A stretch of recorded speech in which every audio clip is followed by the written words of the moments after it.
had a homegirl, right? She had an encounter with a guy. She was on him. She hella liked him, whatever. She called me the next day. She was like, yeah, we did woo woo. And I was like, cool, right? A year or so passes. She meets a guy that she's really serious with. And then she's like, so I was thinking about that one guy I was with, and I think he raped me. And I was like, you totally wanted him. You totally called me.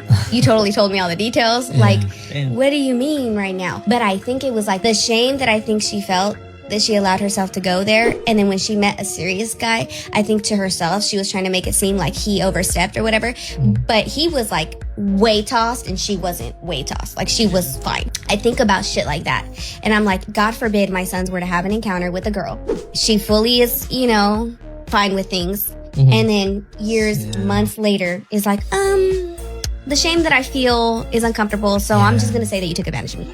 Hell no. So one of the comments said this: white women do this quite often. And what I replied, I said, all women, right? So what this black woman took from that comment, she said, you're a rapist. That's all you had to say. That was her reply back. That was her reply. After I said all women, because she said white women do this quite often. No, this is all women have the power to do this to you. Now, white women might be the best. White women are the best at this, but there's reasons why they're the best at it. But all women have the power to do this to you, right? Specifically in America, right? Australia, etc. But her reply to what I said wasn't even like I wouldn't even have replied anything back if she said I'm a misogynist or oh, not all women and blah blah blah. She replies back, oh, so you're a rapist. That's all you had to say. And I was like, what? Oh man, I'm sitting there like, you've got to be kidding me. And by the way, when I say white women are the best at lying about grape, it's not necessarily that they're the best at it. They just have, white women are more believable when they lie to the normies. Okay. So let me give you an example. When a white woman comes in looking all frantic, right? A lot of the times their hair is a bit disheveled. It looks more believable to the normies. Now, to the people that actually grew up with white women like me, right? Right. So a lot of people won't pick up on stuff. So naturally, when white women cry, I don't believe them. Me. Now, that doesn't make me a superhero or special. When I was a kid, I grew up in elementary school seeing the most manipulative white female teachers that I've ever seen in my life. Them running game on people. I'm talking about children, parents, men, janitors, whatever. So I already know what to expect from white women, right? So I know it's not just, so I already know that off rip. But to say that is just, oh, there's only white women that lie about grape. Bruh, are you? It's so disingenuous. Especially when you know, especially like if you're a black dude and you know the amount of black men that are in jail, that are in the grave over a black woman lying. Not necessarily just about grape, but just on anything. I'm talking about just on anything. It's just that when white women lie about specifically grape, especially if it's a man of color involved, they have more simps on their side. They have the whole system to use against you. They're going to have their parents on their side. They might have a family member or a father with money that's going to believe. So they have a lot going for them on their side. So like me saying that white women are the best at lying about the grape, it's almost like me saying women are better than men at cheating. But that's not necessarily the case. It's just that the side dude is most likely not going to snitch, right? So it's null and void. Because if black women had the same power as white women when it came to grape and lying about it, right, or SA, they would be doing the exact same thing that white women are doing. It's just that when, particularly if black women come forward and say somebody raped them, it's more likely somebody's gonna say that they lying. You know? But anyways, that's a whole deeper conversation that we can have about that. But I'll say this specifically when it comes to white women, I don't naturally believe them. It's a knee-jerk reaction for me to not believe white women when they talk. Now, that might be racist, that might be whatever. That's just my experience in general. Maybe that's what it is. I'm willing to take the heat on that.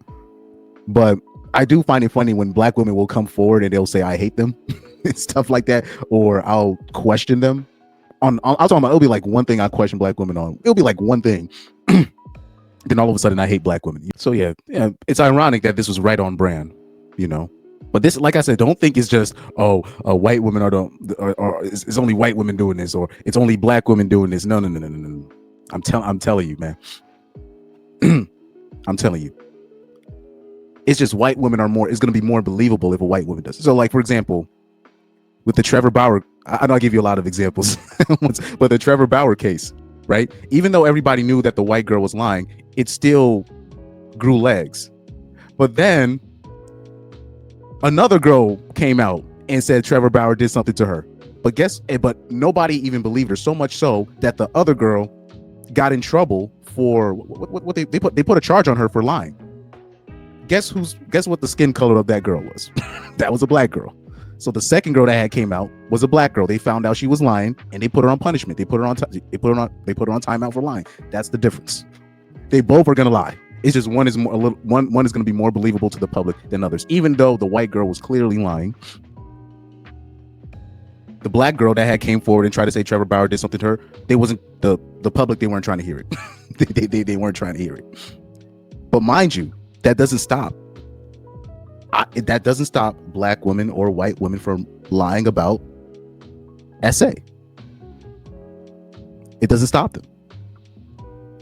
And in this case right here with this video, I will bet, I'm telling you, this is most cases. Let me not say most cases. This is a lot of cases, right? Where a lot of these cases, when it comes to false accusations, is really just regret.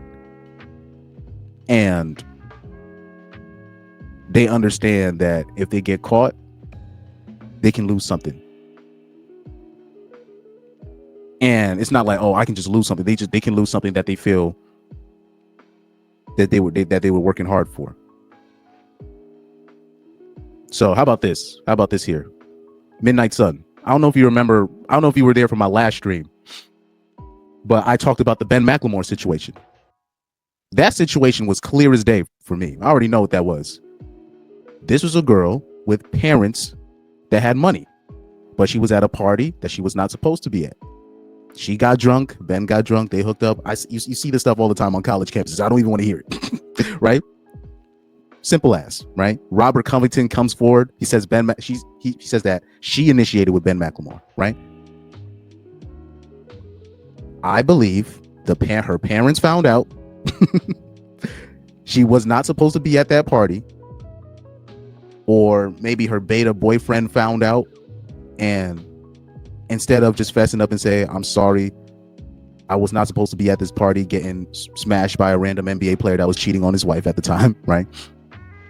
Instead of that, so to avoid punishment from her parents or losing her beta boyfriend, she put a grape case on him. Simple as. The tale is old as time.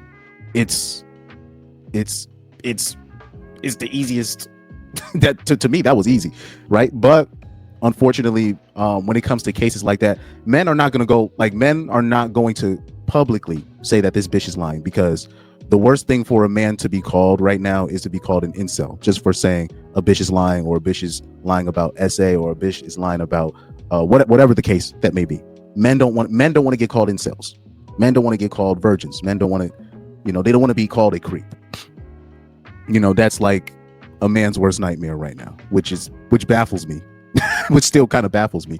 But I get it. It is what it is. Okay. Even like in my personal life, I still talk about some of this stuff. Like, people will be shocked. I'll be like, oh yeah, she's lying. They'll be like, oh damn, Chris, I didn't know you was that. Like I'll say that. I'll be like, oh, I think she's lying. But obviously I don't go directly into it and be like, oh, this is what I believe in life. And the RP is not that bad. I don't even say that. I just when certain cases like this, I think the Ben McLemore case, that is the perfect opportunity, I believe, for a guy to really be like, hey, yo, I think she's lying, without you having to reveal what you really believe in life. And I think it's easier because it's a white woman involved with a black man. So even just off GP, if you're a black man and you say, oh, I think this white girl's lying on this black man, people will give you a pass just because of the dynamics of the situation. So I think when it comes to stuff like that, you need to take, especially if you're a black man, you need to take advantage of that privilege and tell the world how you really feel about that a specific situation like that. And that's I do that. I definitely do that.